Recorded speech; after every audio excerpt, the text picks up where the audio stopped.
Hey there, it's E2 Photography. I'm Erin. And I'm Emily, and we're here to keep things simple and fun. Are you struggling because you know you should be shooting in manual mode, but maybe quite don't understand it or it just stresses you out? Well, we're here to help you master it quickly. And if you are new to our channel, make sure to hit that subscribe button and that bell for notifications of future videos. And by the end of this video today, you will hopefully have a better understanding of manual mode and be able to master it in no time. And stick around until the end because we have something special just for you. All right, let's take a look here at what we are going to be covering today. So we are going to talk about what is manual mode. We're going to dive into the exposure triangle and then the steps to the best setting so you understand why we use what we use. So first of all, we want to say our camera body that we shoot with is a Nikon Z7 mirrorless. We absolutely love it.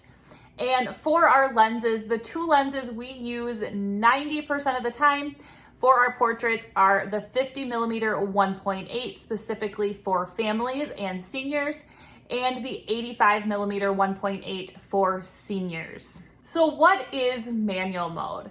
Manual mode gives you full control over your camera, and it allows you to control your aperture, your ISO, and your shutter speed.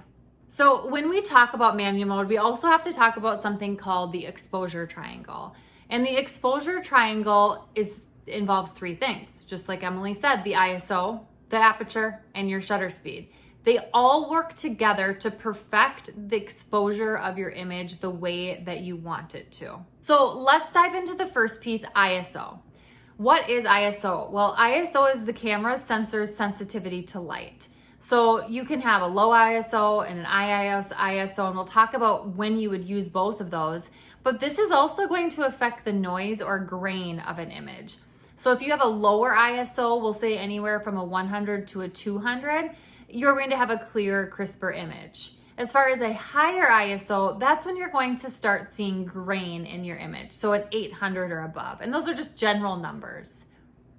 So why wouldn't you just then always want to shoot at a low ISO if you don't get grain? Now, the reason you would want to shoot at an ISO, a low ISO, or when you would want to is when it is daytime or there's brighter light. However, that's not always the way that it works. Sometimes it gets darker, the sun sets and it's too dark, or you're shooting indoors, and that's when you will need a higher ISO so your camera is more sensitive to the light. Comment below and let us know what camera body you are shooting with currently, or maybe one that's on your wish list. All right, the second part of the exposure triangle or of manual mode is aperture. And aperture is another word for aperture is f-stop. You'll hear both of those terms. But aperture controls the amount of light that travels through your lens. And aperture affects the depth of field, so the blurriness or the sharp background. Sometimes you see a really creamy, dreamy background, and sometimes the background's really sharp. So that all has to do with aperture or f-stop. So if you are shooting with an f-stop on your camera of a 1.8, for example, you are more likely to have a blurry, dreamy, creamy background.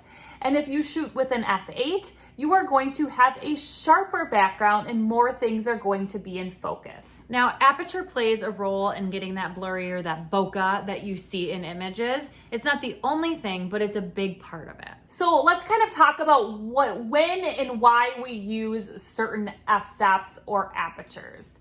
So we will use a low f-stop number when we are shooting less people. So maybe a couple or one senior, we are going to shoot them around an f2.2.